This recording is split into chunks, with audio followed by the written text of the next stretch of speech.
మహారథులు, ప్రజాప్రతినిధులు, యువకులు, పత్రికా విలేకరులు అందరికీ జై భీమ్. నేడు ఒక సింబల్ ఆఫ్ ద నాలెడ్జ్, ఒక ప్రపంచ మేధావి, మరి ఆయన ఆర్థిక శాస్త్ర నిపుణుడు, మరి భారతరత్న డాక్టర్ బాబాసాహెబ్ అంబేద్కర్ 134వ జయంతి శుభాకాంక్షలు ప్రతి ఒక్కరికి. అయితే ఇంతకుముందు మిత్రులు పెద్దలు చాలా విషయాలు చెప్పారు. ఒక పాప అయితే ఆమె జీవిత చరిత్రను మొత్తము పాట రూపంలో చెప్పింది. చాలామంది మిత్రులు సలీం కానీ, వీరప్ప కానీ, మా సోదరుడు అమృతు, రమేష్ చాలా విషయాలు చెప్పారు. కానీ ఈ విషయాలన్నీ మన యువకులకు తెలియాల్సిన అవసరం ఉంది. ఇంతకుముందు అమృత్ గారు చెప్పినట్టు మరి ఇక్కడికి మరి పుస్తకాలు చదివితే చాలా నాలెడ్జ్ పెరుగుతుంది. మరి డాక్టర్ బాబాసాహెబ్ అంబేద్కర్ ప్రపంచ మేధావి ఏంటంటే ఆయన చేసిన డిగ్రీలు ఇంతవరకులో ఎవరికి కూడా సాధ్యం కాదు, ఫ్యూచర్లో కూడా ఎవరికి సాధ్యం కాదు. అది ఆయన చేసిన డిగ్రీలు, డాక్టరేట్లు మనం మీరు పొద్దంతా చెప్పినా కానీ ఆ డిగ్రీలు మనం చెప్పడానికి టైం సరిపోదు. కాబట్టి ఆయన ఎంతో కుల వివక్షత, అంటరానితనాన్ని అనుభవించి బాల్యం లోపల మరి ఒక నీళ్లు తాగాలంటే ఒక చెప్రాసి వచ్చి ఆయన నీళ్ళు ఇస్తేనే తాగే రోజుల్లో మరి ఎంతో బాధలు పడి ఈ బాధలు నా బీసీలకు, అలాగే దళితులకు, గిరిజనులకు, మైనార్టీలకు ఈ బాధలు రావద్దు. ఇంతకుముందు చెప్పినట్టు ఈ బ్రాహ్మణ అధిక దేశం లోపల ఈ వివక్షత గురవుతున్నాము, అంటరానితనంతో, మరి కుల వ్యవస్థతోని. కాబట్టి ఆ కసితో చదివాడు ఆయన. కసితోని 6 సంవత్సరాల వయసులో తల్లి దూరమైన కానీ మనోవేదన చెందకుండా మరి కసితోని మరి చదివి ఈరోజు ప్రపంచ మేధావైండు. మరి అలాంటి మరి ఒక భారత రాజ్యాంగ నిర్మాత అయిండు. ఈరోజు సూర్యచంద్రులు ఉన్నంత వరకు ఆయన పేరుని ఎవ్వరు కూడా చెరపలేరు. భారత రాజ్యాంగాన్ని చెరిపే దమ్ము ధైర్యం ఎవరికి లేదు, ఏ రాజకీయ పార్టీకి లేదు, ఏ నాయకునికి లేదు. ఈ మధ్యలో చెప్తున్నారు కొందరు రాజ్యాంగాన్ని అపహాస్యం చేసినట్టు, రాజ్యాంగ విలువలను అపహాస్యం చేసినట్టు రాజ్యాంగాన్ని మారుస్తామంటారు. ఒకరేమో అంబేద్కర్ను కించపరిచినట్టు మాట్లాడతారు. తస్మత్ జాగ్రత్త. పార్టీలకు అతీతంగా, జెండాలకు అతీతంగా ప్రతి ఒక్కరూ మరి బాబాసాహెబ్ అంబేద్కర్ చేసిన మరికి ఈ రోజు మనకు ఇచ్చిన భిక్షతోని రాజకీయ నాయకులు ఎంపీలు అయినారు, మంత్రులు అయ్యారు, దళిత మంత్రులు అయ్యారు.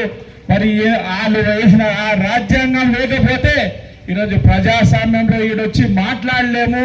ఒక విద్యా హక్కు చట్టాన్ని మనం చదువుకోలేము.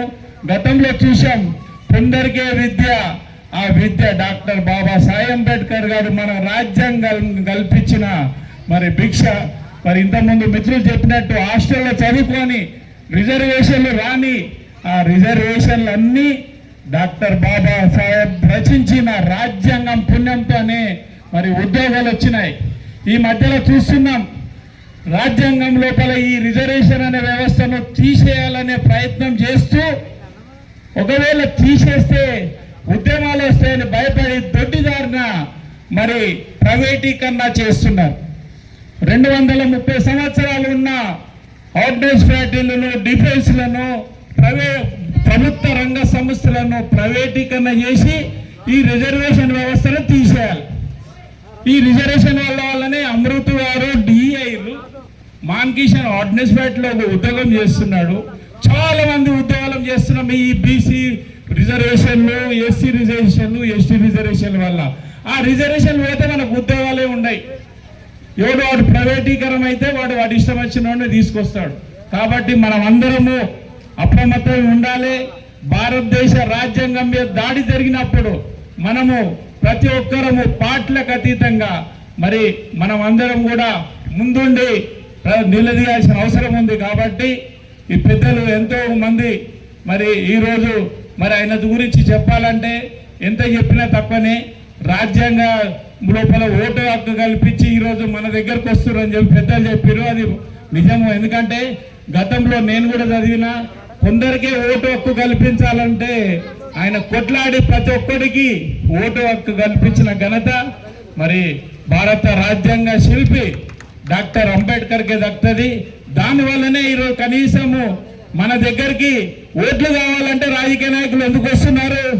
దళితులే కావాలి, బీసీలే కావాలి, మైనార్టీలే కావాలి, గిరిజనులే కావాలంటే ప్రతి కార్యక్రమాల్లో వస్తున్నారంటే అది డాక్టర్ బాబాసాహెబ్ అంబేద్కర్ ఇచ్చిన రాజ్యాంగ ఓటు హక్కు వాళ్ళని మన దగ్గరకు వస్తున్నారు. కాబట్టి దాన్ని ఆ ఓటు హక్కును మరి మనం చెప్పాడు ఒకసారి, అరే వజ్రమనే ఓటు హక్కును మీ చేతికి ఇస్తున్నాం, బానిసగా బతుకుతావు, మరి అధికారంగా ఉంటావా అని చెప్పి బాబాసాహెబ్ అంబేద్కర్ చెప్పిండు. కాబట్టి విద్యావంతులు పైకి రావాలి, చదువుకున్న యువకులు చాలా బాధ్యత ఉంది. మీరు రేపు రాబోతాల్లో భావి తరం లోపల ప్రజాప్రతినిధులు కానీ అధికారులు కానీ మీరు ముందుకు పోయాల్సిన అవసరం ఉంది. మాలాంటి వాళ్ళ మరి చాలా మంది పెద్దలు ఉన్నారు, వాళ్ళ సలహాలు సూచనలతో ముందుకు వెళ్ళాలి. ఈ కార్యక్రమము ఇంత ప్రయాసకు చేసి ఆదర్శ యువజన సంఘాన్ని నేను ప్రత్యేకంగా అభినందిస్తున్నా.